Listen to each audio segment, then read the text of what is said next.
diskusikan kali ini itu adalah ada 3 topik.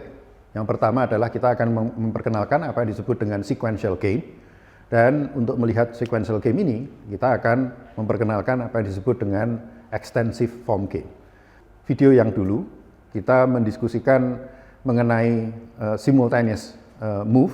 Sekarang kita akan berbicara tentang sequential moves. Nah, ini yang membedakan antara sequential game dengan simultaneous game. Lalu yang kedua nanti kita akan berbicara tentang chain store paradox. Yang ini adalah paper dari Reinhard Selten di tahun 78 yang mengantarkan beliau mendapatkan hadiah Nobel di bidang ekonomi. Dan yang terakhir kita akan berbicara tentang finitely repeated games itu sendiri beserta aplikasinya. Jadi Bapak Ibu sekalian, mari kita akan berbicara tentang simultaneous game dan sequential game, perbandingan di antara keduanya. Kalau kita berbicara tentang simultaneous game atau game yang simultan, artinya kedua pemain mengambil keputusan pada saat yang bersamaan. Tetapi ketika sequential game, ini sedikit berbeda, karena salah satu pemain akan melangkah terlebih dahulu menjadi leader, dan kemudian apapun strategi yang dipilih, itu bisa diobservasi oleh pemain yang kedua atau disebut dengan follower, dan kemudian follower baru menentukan strategi apa yang terbaik bagi yang bersangkutan. Nah, di sini kami perkenalkan apa yang disebut dengan normal form game dan extensive form game. Di sebelah kiri itu adalah extensive form game, di mana di dalam extensive form game ini kita mengetahui bagaimana cara game itu dimainkan. Tetapi yang di sebelah kanan, normal form game, itu kita hanya mengetahui standar informasi terkait dengan game itu sendiri, namun kita tidak mengetahui bagaimana game itu dimainkan. Ya, kedua game ini sama, yaitu adalah Prisoner's Dilemma. Nah, tetapi yang di sebelah kiri itu menunjukkan bahwa game tersebut dilakukan secara simultan. Mengapa demikian? Mengapa kita bisa mengetahui bahwa gamenya dilakukan secara simultan? Karena adanya tanda merah di sini. Ada garis putus-putus merah yang menunjukkan bahwa information node di situ itu adalah berimpit. Sehingga pemain 1 tidak mengetahui apa yang dilakukan pemain 2. Pemain 2 juga tidak mengetahui apa yang dilakukan oleh pemain 1. Nah, sementara yang di sebelah kanan, normal form game, kita tidak mengetahui bagaimana game itu dimainkan. Nah, Bapak Ibu, ini adalah contoh untuk yang sequential game. Di dalam sequential game ini, maka tidak ada garis merah tadi, artinya informasi itu tidak berimpit untuk pemain node untuk pemain 2, ya, tidak berimpit, sehingga apa yang terjadi? Pemain 1 jalan dulu di sini.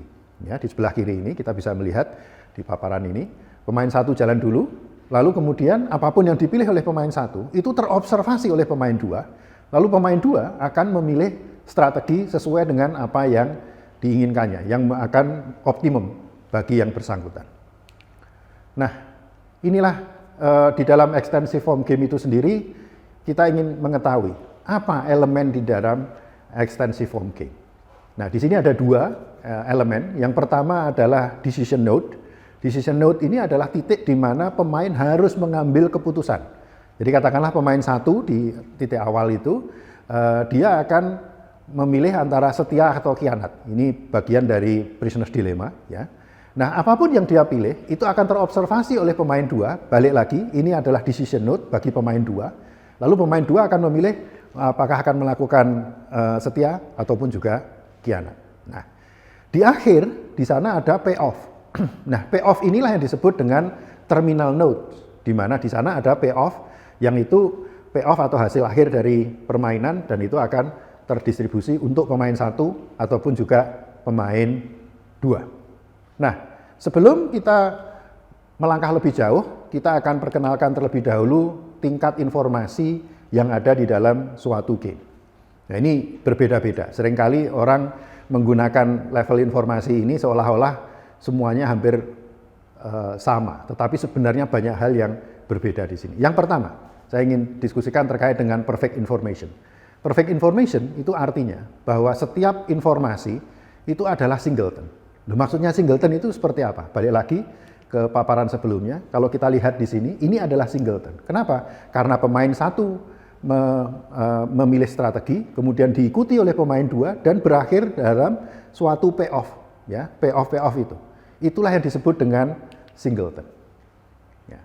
Nah, yang kedua itu adalah apa yang disebut dengan certainty game. Jadi game dengan suatu kepastian. Mengapa diperlukan game dengan kepastian? Nah, karena kita ingin melihat apakah nature atau state of the world itu berubah tidak setelah pemain memilih strategi. Jika nature itu tidak bergerak setelah pemain memilih strategi, artinya nature itu bagi pemain itu, nature sebelum dan sesudah mengambil strategi itu adalah sama, maka itu disebut dengan certainty game. Tetapi kalau kemudian pemain memilih satu strategi, lalu kemudian nature ternyata bergerak, inilah yang disebut dengan uncertain game. Contohnya apa? Nah, contohnya pada kondisi yang kita alami saat ini. Orang boleh saja kemudian sebelum pandemi, katakanlah bulan November 2019 ya, atau Oktober 2019, belum ada pandemi sama sekali. Lalu orang memutuskan untuk membangun suatu bangunan atau berinvestasi pada saham misalkan. Lalu begitu dia beli, ternyata pada bulan Desember 2019 itu merebak pandemi. Nah, inilah yang kemudian tidak difikirkan orang. Inilah yang terjadi dan itu disebut dengan uncertain game. Kenapa? Karena nature itu bergerak setelah pemain memilih strategi. Yang ketiga, itu adalah apa yang disebut dengan symmetric information. Symmetric information ini apa? Artinya adalah bahwa setiap pemain di dalam game itu memiliki level informasi yang sama. Ya. Jadi siapapun yang ada di sana memiliki informasi yang sama. Nah, ketika di dalam game tersebut pemain-pemain memiliki informasi yang berbeda, maka ini disebut dengan asymmetric information game. Ya. Jadi disebut dengan asymmetric information game. Kalau kemudian tiap pemain memiliki tingkat informasi yang berbeda. Jadi misalkan kalau kita mau membuat kontrak atau membeli premi asuransi misalkan, tentunya siapa yang memiliki informasi lebih baik terkait dengan si nasabah, tentunya adalah nasabah itu sendiri. Ya. Ketika dia membeli premi asuransi, tentunya dia tahu bagaimana pola hidupnya dan lain sebagainya. Tetapi bagi perusahaan asuransi tentunya memiliki informasi yang lebih rendah ya dibandingkan si orang yang mengikuti atau si nasabah itu tadi. Nah, inilah yang disebut dengan asymmetric information. Nah, terakhir itu adalah apa yang disebut dengan complete information. Nah, apa itu complete information? Complete information itu adalah kondisi di mana nature tidak berubah sepanjang pengambilan keputusan, dan kalaupun nature itu berubah, itu perubahan tersebut bisa diketahui oleh setiap pemain. Ya. Nah, lawan dari complete information itu adalah incomplete information, yang artinya adalah ketika nature itu bisa berubah dan perubahan itu tidak diobservasi oleh pemain. Nah, ini yang level informasi yang ada di dalam game teori. Nah, Bapak Ibu sekalian, terkait dengan masalah sequential game, saya akan mengajak Bapak Ibu sekalian itu untuk mendalami apa yang disebut dengan entry deterrent games. Entry deterrence game ini ada di dalam papernya Shelton di tahun 78. Jadi bayangkan kalau di sini kita memiliki dua perusahaan, jadi ada perusahaan incumbent atau petahana yang ada di dalam suatu industri, katakanlah dia adalah monopolis. Lalu yang kedua itu adalah entrant atau perusahaan yang ingin masuk ke dalam industri tersebut. Nah, bagi entrant atau pemain satu, mereka memiliki dua strategi. Enter atau stay out, masuk atau keluar dari pasar. Tetapi dari incumbent itu memiliki dua strategi juga, yaitu adalah berkolusi dengan si entrant, ataukah dia akan fight. Ya.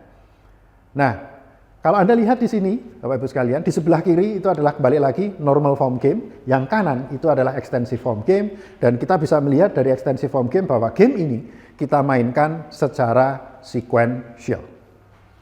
Nah, permasalahannya apa di sini? Nah, kita bisa mengetahui bahwa ada threat, ada ancaman dari incumbent. Incumbent mengatakan begini, didasarkan pada game tadi ya, incumbent mengatakan begini, jangan pernah coba-coba untuk masuk ke dalam industri ini. Kalau siapapun ingin masuk ke dalam industri ini, maka dia akan bersaing dengan kami dan kami akan melakukan perang harga agar kemudian yang bersangkutan bisa keluar lagi dari pasar. Istilahnya kami akan at all cost, itu akan melakukan perlawanan sebesar-besarnya agar kemudian siapapun yang berusaha masuk ke dalam pasar ini bisa keluar lagi dari pasar. Dan kami tetap menjadi monopolis. Nah, pertanyaan kemudian adalah, didasarkan pada struktur game seperti itu, apakah ancaman ini sebenarnya adalah nyata? Apakah ancaman ini adalah kredibel? Ataukah ancaman ini sebenarnya hanyalah gertak sambal semata? Atau sebenarnya non-credible threat? Nah, mari kita analisis dengan menggunakan extensive form game tadi.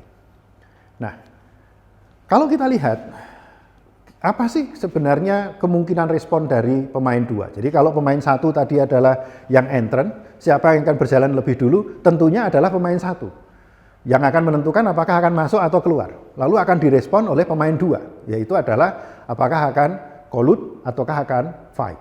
Ya. Jadi ada beberapa hal yang kemungkinan bisa dilakukan oleh pemain dua, yaitu adalah selalu collude apapun yang dilakukan oleh pemain satu, atau selalu fight apapun yang dilakukan oleh perusahaan satu. Yang ketiga, itu memilih strategi apapun yang dipilih oleh perusahaan satu. Dalam hal ini tadi, kalau artinya apa? Artinya kalau dia enter, perusahaan satu to enter, maka pasti yang bersangkutan tadi akan fight. Kenapa? Karena tadi dikatakan kalau Anda mau coba enter, kami akan fight. Ya. Nah, atau melakukan yang sebaliknya, memilih strategi yang sebaliknya, yaitu adalah kalau perusahaan satu masuk, itu justru yang dilakukan adalah melakukan kolusi. Nah, mari kita lihat. Ini adalah kira-kira normal form dari sequential move tadi. Anda bisa melihat di sini. Ya. Saya ingin menunjukkan dari sisi bagaimana cara menganalisisnya dengan menggunakan sub game. Jadi game ini sebenarnya kalau menggunakan extensive form itu bisa dibuat dalam bentuk dua sub game. Nah, kok bisa? Ya, karena tadi kalau orang itu katakanlah si entrant ini stay out, apapun yang terjadi itu adalah payoff-nya adalah 0, 150. Tetapi ketika yang bersangkutan itu masuk, maka incumbent akan mulai memilih apakah collude ataukah fight. Nah, kita bisa melihat ada dua sub game di sini. Sub game pertama itu adalah yang ada di kotak biru itu, ketika informasi itu sampai pada incumbent, di mana incumbent kemudian harus memilih. Kenapa? Karena si entrant memutuskan untuk masuk. Ya. Jadi yang biru itu adalah sub game pertama. Lalu sub game kedua itu adalah seluruh game ini. Ya. Nah, pertanyaannya adalah bagaimana kita mencari satu equilibrium, di mana equilibrium itu merupakan equilibrium bagi subgame 1, tapi juga merupakan equilibrium bagi subgame 2. Nah, itulah yang disebut dengan subgame perfect Nash equilibrium. Jadi apa?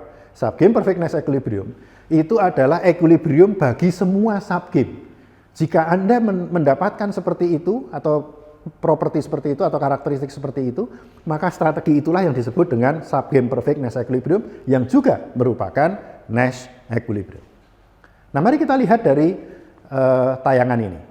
Nah, di dalam tayangan ini kita mulai dari subgame pertama. Di dalam subgame pertama, apa pilihannya? Incumbent itu memiliki pilihan collude atau fight. Kalau collude, incumbent mendapatkan berapa? 50. Tetapi entrant mendapatkan 40. Bandingkan kemudian dengan kalau incumbent itu melakukan fight. Kalau incumbent melakukan fight, itu bagi entrant itu akan kerugian sebanyak 10, tetapi bagi incumbent itu tidak mendapatkan apa-apa, 0, impas. Nah, sekarang kalau kita sampai di subgame pertama, artinya siapa yang akan berjalan? Itu adalah incumbent. Kalau incumbent rasional, mana yang akan dipilih? Tentunya collude itu menjadi the dominant strategy. Kenapa? Karena 50 lebih besar daripada 0.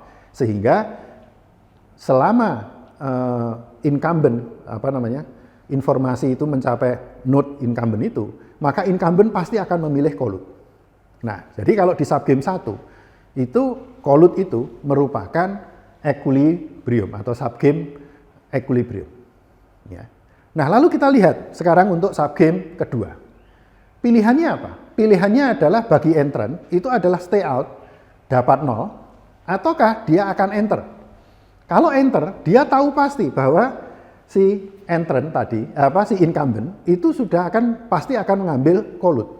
Given bahwa di subgame 1 itu ketahuan bahwa pemain 2 atau incumbent pasti memilih collude, maka bagi pemain satu itu yang menguntungkan itu adalah masuk ke enter. Ya. Nah, disinilah kemudian kita bisa melihat bahwa sebenarnya enter collude itu merupakan equilibrium untuk subgame 1, tetapi juga merupakan equilibrium bagi subgame kedua, sehingga enter collude itu merupakan subgame perfect Nash equilibrium yang juga merupakan Nash equilibrium itu sendiri. Nah, lalu apa aplikasi yang bisa kita lihat dari sini? Yang kita bisa ambil dari aplikasi ini? Oh, menarik. Banyak hal yang kita bisa lihat, ya, yang bisa analisis. Kembali saya ingatkan memori kita ke peristiwa 9/11 di Amerika, dan pasca 9/11 itu terjadi invasi Amerika ke berbagai negara. Yang pertama yang mendapatkan invasi dari Amerika karena mereka waktu itu mengatakan akan menyerang di Axis of Evil, ya, George W. Bush, mereka menginvasi Afghanistan. Lalu kemudian di tahun 2004, kalau tidak salah mereka menginvasi Irak. Ketika mereka menginvasi Irak, mereka masih berada di Afghanistan. Jadi pada dasarnya, pada saat itu Amerika berada pada berperang di dua front yang berbeda. Nah, sejarah menunjukkan tidak ada panglima perang yang hebat yang menginginkan berperang di dua front yang berbeda. Kalau kita lihat Hitler dengan kekuatan militernya yang demikian dahsyat di Perang Dunia Kedua itu ditekuk oleh Soviet dan juga sekutu karena yang bersangkutan berperang di dua sisi. Nah, sekarang ada ide di tahun 2008 waktu itu, yaitu adalah ketegangan antara Amerika dengan Iran. Karena Iran ditengarai melakukan pengayaan uranium. Lalu muncul statement dari Presiden George W. Bush bahwa Amerika mungkin akan memikirkan untuk potensi untuk menyerang Iran. Pertanyaannya kemudian adalah, apakah itu credible threat? Ataukah itu adalah sebenarnya hanyalah gertak sambal? Nah, balik lagi, kalau kita melihat tadi rule of thumb yang dimiliki oleh rekan-rekan di militer, tidak ada jenderal sehebat apapun yang menginginkan perang di dua lini yang berbeda. Sekarang, apakah iya Amerika akan masuk ke lini ketiga? Tentu tidak. Itu tentu tidak. Karena dari sudut sumber daya, itu akan overstretch. Jadi sebenarnya dengan menggunakan seperti ini, kita tahu bahwa apa yang dikatakan oleh Amerika, itu hanyalah suatu ancaman saja, ya, ancaman, tetapi tidak kredibel ancaman itu. Karena untuk bisa melaksanakan ancaman itu berat konsekuensinya. Karena pada saat yang bersamaan mereka masih berada di Afghanistan dan juga di Irak, ya. Dan mereka akan membuka front lagi di Iran, itu akan menjadi masalah. Belum lagi fakta menunjukkan bahwa secara geografis antara Irak dan Iran itu berdekatan. Itu hal yang waktu itu susah sekali untuk dibayangkan. Itu sebabnya banyak jenderal dari Amerika yang mengatakan kalau rencana untuk invasi ke Iran diteruskan, mereka akan mengundurkan diri. Nah, ini bisa difahami bagaimana kegalauan para jenderal ketika itu. Ya. Nah, Bapak Ibu sekalian, sekarang yang tadi kita diskusikan itu adalah ketika kita membicarakan tentang entry deterrent games pada kondisi one shot game. Nah, sekarang apa yang akan terjadi kalau one shot game ini kita lakukan berulang-ulang? Nah, disinilah kita akan membicarakan tentang apa yang disebut dengan chain store paradox. Ya. Nah, saya akan tunjukkan di sini. Ini adalah chain store paradox. Jadi di dalam chain store paradox itu tadi dikatakan bahwa di dalam ketika game dimainkan secara simultan dan one shot, maka solusinya adalah enter collude. Pertanyaannya kemudian adalah, apakah enter collude ini juga merupakan solusi dari game kalau gamenya dimainkan berulang-ulang? Ya. Nah, sekarang kita asumsikan begini. Bayangkan sekarang, firm 2 atau yang incumbent itu memiliki 12 pasar di 12 kota yang berbeda. Jadi ini ada perusahaan yang menguasai pasar di 12 kota yang berbeda. Lalu perusahaan satu, yaitu incumbent, itu mencoba untuk masuk ke salah satu pasar itu setiap bulan. Jadi setiap bulan dia akan masuk ke satu pasar untuk bersaing dengan tadi yang incumbent di kota itu.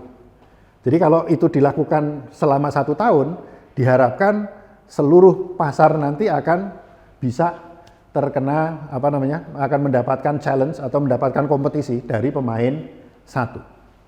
Nah, jika incumbent kemudian mengumumkan ancaman yang sama dengan yang kondisi yang di awal tadi, incumbent mengatakan jangan pernah coba-coba untuk bersaing dengan saya di salah satu pasar karena kami pasti akan melakukan fight, kami akan melakukan kompetisi sebesar-besarnya untuk menahan masuknya Anda ke dalam pasar kami. Pertanyaannya, apakah ini juga credible threat? Ataukah jangan-jangan sama seperti tadi? Bukanlah credible threat, tetapi hanya merupakan gertak sambal semata. Nah, mari kita lihat analisis berikut. Jadi, katakanlah ini adalah kondisi di mana 4 bulan pertama. Jadi di bulan pertama itu perusahaan satu mencoba untuk masuk ke pasar ke-8. Jadi di sana ada 12 pasar, yang biru itu adalah milik pemain 2 karena yang bersangkutan adalah incumbent. Sekarang pemain 1 mencoba untuk enter di dalam pasar nomor 8. Kita kasih tanda merah. Ya. Nah, bulan kedua bagaimana? Bulan kedua, kalau ini selalu kolut, ya, kalau dia selalu kolut, pemain 1 selalu kolut, maka bulan kedua pemain 1 akan masuk ke dalam pasar nomor 3. Merah juga. Lah, kenapa kemudian yang 8 tadi kok masih merah juga? Iya, karena kalau sejak awal yang bersangkutan di game pertama mengatakan kolut, maka di game kedua harus kolut. Ya. Jadi yang kolut sekarang berapa? 2 pasar, 8 dan 3. Sisanya 10 pasar yang lain masih dikuasai oleh pemain 2. Sekarang kita masuk ke bulan ketiga. Ternyata pemain 1 itu memasuki pasar ke-11. Dan di sana kita tahu bahwa pemain 2 pasti akan melakukan kolut. Sehingga apa yang terjadi? Yang merupakan pasar yang merupakan kolusi di situ atau polanya adalah oligopoli atau duopoli. Itu adalah pasar 8, 3 dan 11. Sisanya 9 pasar yang lain itu masih dikuasai oleh pemain 2. Yang keempat, pemain 1 mencoba masuk ke pasar nomor 1. Dari sana kita bisa mengetahui sekarang ada 4 pasar yang itu sama-sama ada keberadaan pemain 1 dan pemain 2. Tetapi 8 pasar yang lain itu adalah milik pemain 2. Nah, jika ini dilakukan secara terus-menerus, maka di akhir game atau game ke-12, maka semua itu akan jadi merah. Ya, bisa dibayangkan ya, bahwa ini semuanya akan jadi merah. Lalu pertanyaannya adalah, kalau itu yang dilakukan, berapa akumulasi payoff? Nah, inilah yang akan terjadi. Mari kita lihat. Jika pemain 2 itu selalu melakukan kolut, apa yang terjadi di bulan pertama? Bulan pertama mereka kolut, berarti ada 11 pasar itu milik pemain 2 atau incumbent. 1 pasar itu kemudian mereka sepakat untuk melakukan oligopoli atau duopoli. Ya, sehingga hasilnya adalah 1690. Nah, di sini pemain 1 sudah bisa masuk ke pasar dan akan mendapatkan 50. Ya. Nah, jika ini terus dilakukan sampai kemudian nanti semuanya selesai, semuanya akan merah semua tadi. Berapa totalnya? Kita bisa mengetahui bahwa total akumulasi payoff untuk incumbent itu adalah 13.020. Sementara total akumulasi payoff untuk entrant itu menjadi 1.302. Nah, ini yang menarik. Ya. Kalau kita lihat situasi seperti ini sangat menarik untuk dilihat. Bagaimana akumulasi payoff itu kemudian berbeda dari satu game, dari satu stage game ke game yang berikutnya. Nah, sekarang pertanyaannya adalah, apakah selalu kolut itu menghasilkan akumulasi payoff yang lebih besar dibandingkan kalau kemudian mereka melakukan selalu fight? Nah, bagaimana kalau selalu fight? Kita bisa melihat di sini. Kalau selalu fight, maka di setiap game itu hanya ada 1 pasar itu yang menjadi tempat untuk pertarungan. 11 pasar sisanya itu masih milik pemain 2 atau incumbent. Jadi Anda bisa lihat bandingkan di sini di bulan pertama, bulan kedua, bulan ketiga, bulan keempat. Itu yang warnanya kuning itu adalah hanya 1. Sementara lainnya itu adalah 11 lainnya itu masih milik pemain 2. Nah, mari kita lihat perhitungannya bagaimana. Nah, akumulasi payoff-nya akan seperti ini. Akumulasi payoff-nya akan membuat bahwa yang namanya entrance itu bebannya berat. Kenapa? Karena setiap bulan mereka harus mengeluarkan biaya minus 10 dan tidak bisa masuk ke dalam pasar. Ya. Nah, sementara setiap bulan si incumbent itu kehilangan 1 pasar saja. Artinya tidak mendapatkan penerimaan dari 1 pasar, tapi mendapatkan di pasar yang lain, 11 pasar yang lain yang bersangkutan menjadi monopolis. Jadi 150 kali 11. Itu terjadi untuk game 1, game 2, game 3, sampai round ke-12.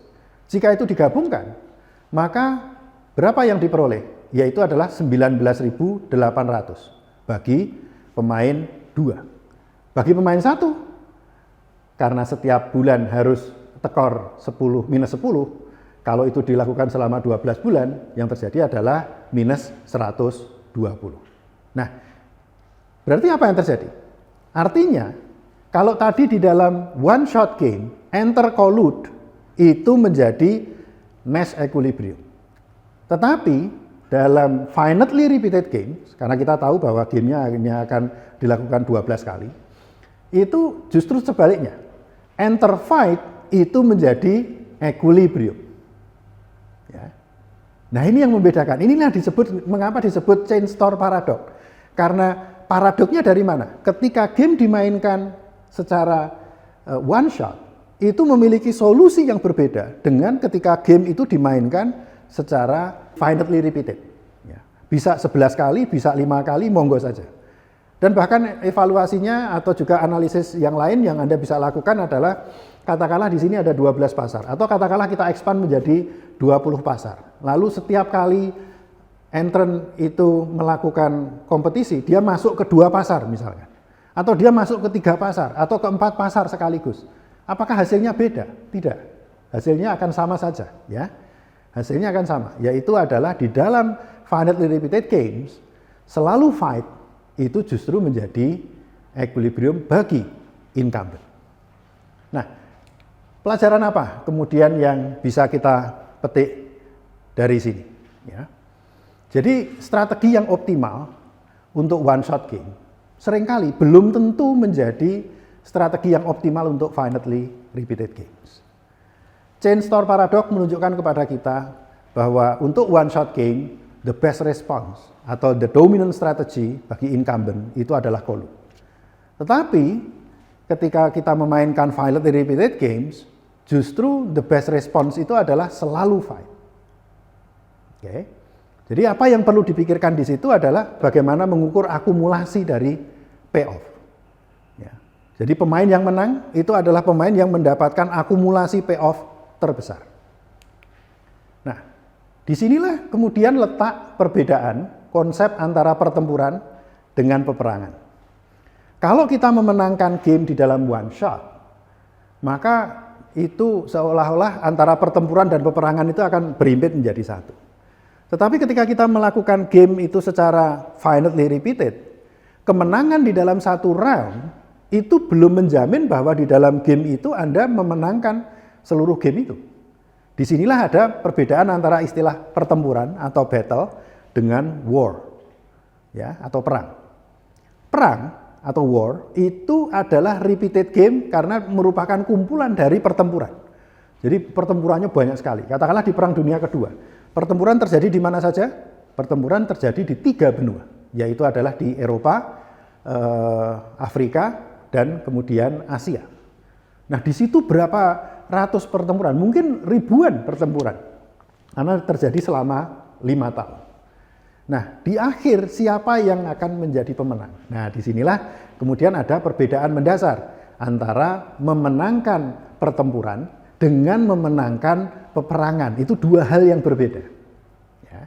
Jadi di dalam finitely repeated games yang harus kita perhitungkan dalam repeated games itu adalah berpikirlah untuk memenangkan peperangan, bukan memenangkan pertempuran.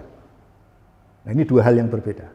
Meski demikian, Bapak Ibu sekalian, kami sadari ada beberapa pertempuran yang menjadi pertempuran kunci atau yang disebut dengan the decisive game.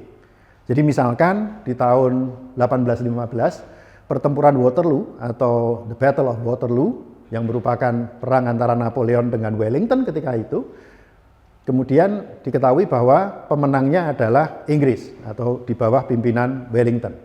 Dan sejak itu kemudian apa yang terjadi?